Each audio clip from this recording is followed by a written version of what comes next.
What's up guys, DuArktik with another Marvel Strike Force video, and in this video we're gonna talk about Cosmic Crucible Season 5.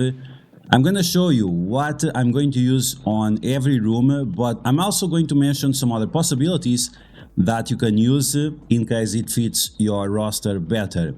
Unfortunately, Cosmic Crucible Season 5 seems like it's going to be very boring when it comes to theory crafting, but at least the rewards are pretty decent, depending on where you are in the ranking, of course. Right now, I finished last season on Masters 2, almost Masters 3, and I got pushed down to Masters 1, so that's great, because I'm going to be able to keep the same amount of rewards. And at the end of the season, or at the end of the week, we're going to be able to get some diamonds, which is pretty nice. Diamonds, as you guys know, it's Red Stars 2.0. So weekly getting this influx of diamonds is going to be very helpful in case you are on that mid-range plus to veteran situation where we already have several characters at 7 red stars. If you are not so much at the top, this is not going to matter much, but the developers made the good idea, in my opinion, to give everyone elite 7s if you are not on master. So okay, so only if you are on silver you don't get elite 7s, but this is going to be for new players or someone that is not playing at all. So I think it's a good deal in that regard. Now, in terms of the rewards for the season, we have dark diamonds, and this is the only place right now in the game where you can get dark diamonds. The season is still going to last around 3 months, so that's quite a lot for such a boring rooms. But anyway, so they didn't change the amount of gold that we are getting from Cosmic Crucible, which is a little bit ridiculous, but these dark diamonds, they have huge value, so you should definitely try to get as many dark diamonds as possible. And to be fair, once again, to Scopely, the dropout from one ranking from the top 200 for the top 5% is not that big, and from top 5% to top 15% is not that big as well. So I think the rewards were very properly divided. And even if you don't play Cosmic Crucible, even if you just log into the game, you're gonna be able to at least get some red stars on your dark promotion characters with the last ranking. So overall, I think this is pretty decent in terms of rewards. I'm not sure if it's good enough to motivate people to play the game weekly, because there are some people that don't like Cosmic Crucible, but for people that do like, I think the rewards are definitely a decent motivation. Okay, so let's take a look at my defense. Let's take a look at the rooms and what the rooms do. So on room number 1, we have teamwork. Striker characters will always assist, so this is great because we have several characters that have good isolate mechanics. And the best part, or let's change around. What are the teams that benefit the most here? In my opinion, it's teams that already have strikers.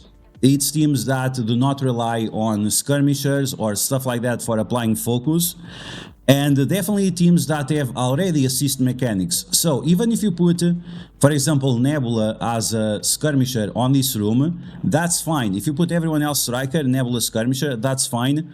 You're actually getting one more attack than you'd get otherwise, because of the combination of the strikers with the skirmishers. So for example, Nebula and everyone else striker, you'd have all the 4 characters attacking, plus Nebula because she always assists, and then you'd have the main character, the character's turn to attack again, so you'd have 6 attacks rather than just 5 if you had anyone striker.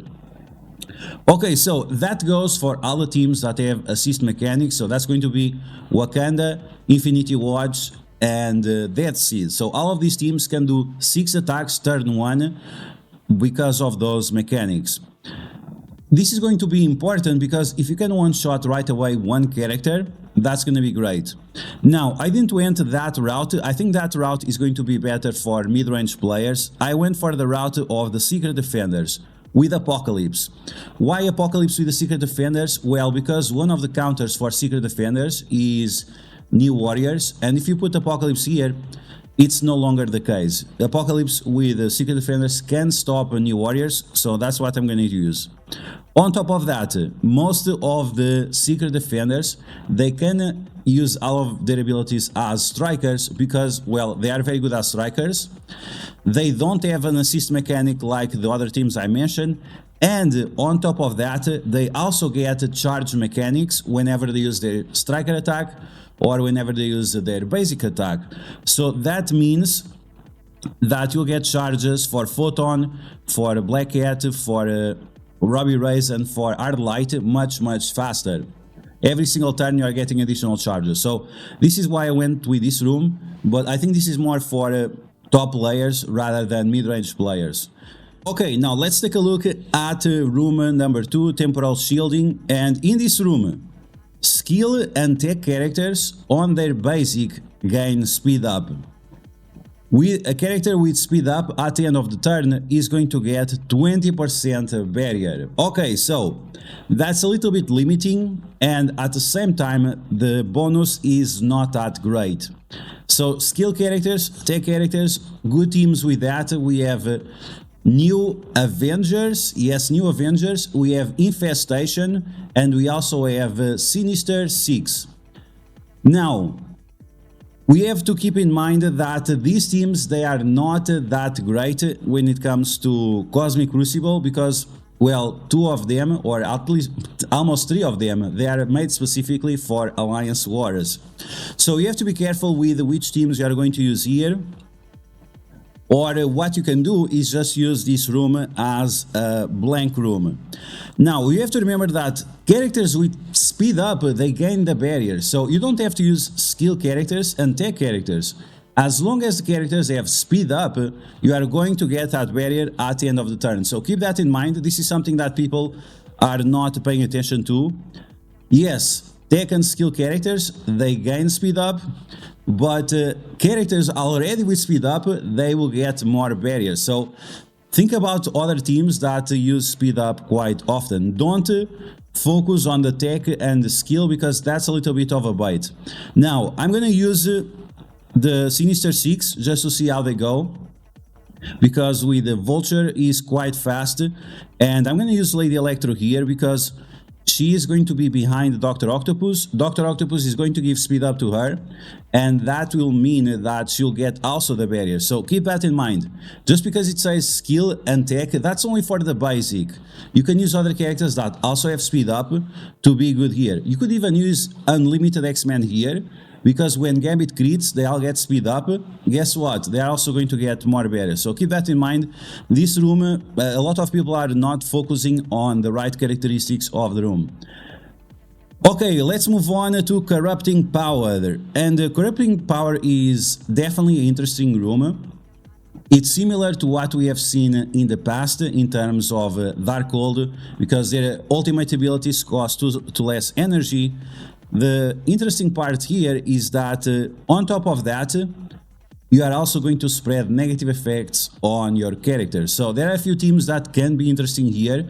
We have the Black Order, we have Darkhold, we have Gamma with Apocalypse, for example. They could also be good here because Abomination is going to do stuns and is going to do defense down, offense down. Then we have Apocalypse to apply bleeds as well. So you have to pay attention which characters are more beneficial to you to use their ultimates turn 1, and if they have mechanics to clear those negative effects away. So for example, Gamma with Apocalypse here, Brawn, if you are using Brawn is going to clear all those negative effects away with his ultimate, and he's going to have a lower cooldown. She-Hulk, she can also clear those negative effects away. So once again, we have a room that people are not focusing on the right abilities. So your ultimates cost too less, and you spread negative effects, well, but if you have mechanic to clear those negative effects away, if you have mechanics to flip those negative effects away, it's not going to be a big deal. So once again, you could use Gamma, you could use Pegasus here, you could use Sinister 6 as well, you could use Bifrost Hybrids, you could use New Avengers, Darkhold, and you could use Black Order. Now, I decided to go with the New Avengers, with Emma Frost, because they are extremely fast And Mockingbird is going to flip any negative effects on my team into positive effects. So my goal is my team to be fast enough to apply so many bleeds to the enemies that they cannot come back from that. And with the Emma Frost, we're going to have the speed advantage and make sure that even at a small size, we can delete 1 or 2 characters from the enemies, and that means that we'll have an advantage eventually. But of course, this is going to be better for bigger teams. My team might be too small for this, but we'll see. But like I said, we have different options to use on this room tree. Okay, now we're gonna take a look at special ops. And for special ops, on successful dodge, characters gain stealth. Characters with stealth, they gain 20% more damage. So you want to make sure that you are using characters or with dodge mechanics or with evade mechanics. But not only that, characters that have mechanics that allow them to benefit with stealth, right? So you could use here, for example, Corvus Glaive from the Black Order, but he's the only character that would benefit here. You could use Infinity Watch here on room 4, because they spawn with evades. As long as those evades are being used, that's fine. Then other teams that we could use here, we have New Avengers. New Avengers, they also spawn with evades, and you can spread those evades to other characters as well. But the problem is that the evades have to be consumed. So this is another problem that we have with this team. Quicksilver here could also be useful because he can also get evades, and therefore going to stealth and doing more damage. It's an RNG thing.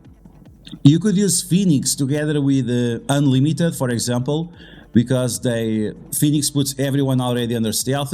Then you have Dead Seed. They spawn with evades and also can allow them to go under stealth. And with all that in mind, I think this is the best way to play with this room, is to make sure that you are using characters with evades that allow you to use those evades and get your characters into stealth. Now, I went here with Unlimited because Phantom X gives evade for everyone, but on top of that, Gambit on crit also gives evades for everyone. On top of that, Gambit and Rogue, when they are under stealth, they have more drain mechanics and they are going to do more damage. So more damage, more drain. So hopefully Gambit will be strong enough to clap the enemies with that 20% additional damage. And we can get some additional benefits from that as well. Okay, we're gonna move on to the next room. We have Mutant Immune System. In my opinion, this room is something completely irrelevant. On defense and on offense, mutant characters on turn clear all negative effects from themselves, heal for each negative effect removed, and then they are going to get a defense down. So there is only one team that has mutants that is relevant here, and that team is Dead Seed. Is it Dead Seed with Apocalypse? No. Is it Dead Seed with Dormammu? Probably not. Is it Dead Seed with Kestrel? Maybe. So I would not put a lot of thought into room 5 because unfortunately you are just not able to capitalize on this room. And you guys can see that I don't have Infinity Watch on defense because I think most people are going to use they are going to use Dead Seed on defense, and you're going to counter Dead Seed on defense with Infinity Watch on offense. So that's going to be the easiest way to approach this room. And if you are trying to do mirror match Dead Seed, you are probably going to get clapped, so be careful with that. In terms of using Kestrel in this room, if you are using Infinity Watch to counter Dead Seed, Kestrel is going to be a nothing burger. And then on top of that, we also have the situation that if you want, you could try to delete one of your characters early on. Instead of using the ultimate of Magneto, you could use the special instead. Try to delete someone as fast as possible, and then go from there. So this is a nothing burger room. If you want to put Infinity Watch on room 5 on defense, that's fine too. You are going to consume the efficiency of your enemies. But if you want to go with a mutant route to make sure that you are using the most of your mutant characters, the best team is definitely going to be Dead Seed and probably no other option. And finally, we have the last room, room number 6, Rules of Combat. On defense and on offense, villain characters on successful attack apply defense down, and hero characters on successful attack apply offense down. So successful attack is, I think, I'm not sure, it's attacks that do not miss or that are not evaded. And because of that, you want to use characters that have unavoidable attacks, characters that have two-phased,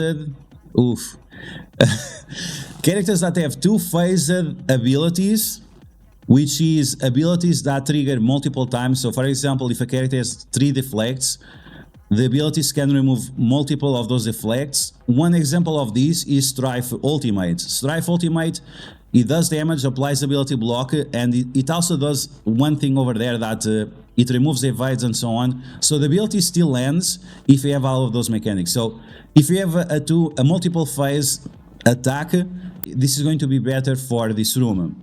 On top of that, if we have villains, we are going to apply defense down. Wow, that's interesting. So tell me a fast villain. Super Scroll, great. Tell me other fast villains. Tell me a counter for this. Oh, you could use Eternals. You could use all of these. Okay, so let's stop all those teams by using Morgan Le Fay and Agatha. So if you are using any kind of cosmic hero characters, they are going to get stunned by Agatha. If you are using any controllers, they are going to get ability blocked by Morgan Le Fay. And then we have the heroes. We have Tony Stark, Iron Man, Infinity War, because he's going to give more health and more damage to Kestrel. 30% more health and 30% more damage to Kestrel. Kestrel also gets 20% more health for cosmic allies, and we have Skrull is cosmic.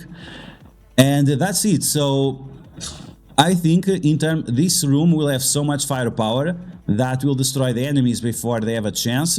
And because of all the turning winds that we have, and Morgan Le Fay also doing more turning wind, applying ability block to controllers, and Agatha applying offense down to everyone, I think that's going to be pretty fine. And because we have so many attacks that attack multiple characters at the same time, and because they go before Kestrel, that means all of the enemies should have a defense down, and well, I assume that the firepower is going to be massive.